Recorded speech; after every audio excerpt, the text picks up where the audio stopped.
Улсын хурлын дарга эрхэм гишүүдээ Монгол улсын ерөнхийлөгчөөс 2019 оны 7 дугаар сарын 16-ны өдөр Монгол улсын үндсэн хуулинд оруулах нэмэлт өөрчлөлтийн төсөл саналыг улсын хурлд өргөн мэдүүлсэн билээ. Төрийн байгуулалтын байнгын орон 2019 оны 7 дугаар сарын 18-ны өдрийн хуралдаанаараа Монгол улсын ерөнхийлөгчөөс өргөн мэдүүлсэн Монгол улсын үндсэн хуулинд оруулах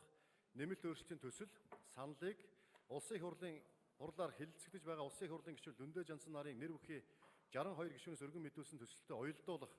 асуудлыг зөвшөлдөх үүрэг бүхий ажлын хэсгийг чуулганы нэгдсэн хуралдаанд танилцуулж батлуулах зүйтэй гэж хуралдаанд оролцсон гишүүдийн олон хүчсэн болно. Ажлын хэсгийн дараагаар Монгол улсын ерөнхийлөгч Баттулга зөвшөлдснөөр, ордогч дараагаар Монгол улсын ерөнхий сайд Хүрэлцөх зөвшөлдснөөр, нарийн бичгийн дараагаар улсын хурлын гишүүн төрийн байгуулалтын байнгын хороонд дарах Бямб цогт, гишүүдэд улсын хурлын гишүүн улсын хурлд Монгол Ардын намын бүлгийн дарга Тогтох сүрэн, улсын хурлын гишүүн улсын хурлд гардсан намын зөвлөлийн дарга Эрдэнэбат,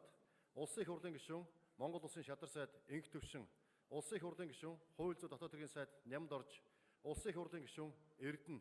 улсын хурлын гишүүн Болд нарын бүрэлдэхүүнээр байгуулахаар тогтсон болно.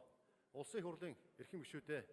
ажлын хэсэг байгуулах тухай улсын хурлын тогтоолын төслийн талаарх төрийн байгуулалтын байнгын орооны санал дүгнэлтийг хэлэлцэн шийдвэрлэж улсын хурлын тогтоолын төслийг баталж өгөхийг та бүхнээс хүсье. Анхаарал тавьсанд баярлалаа.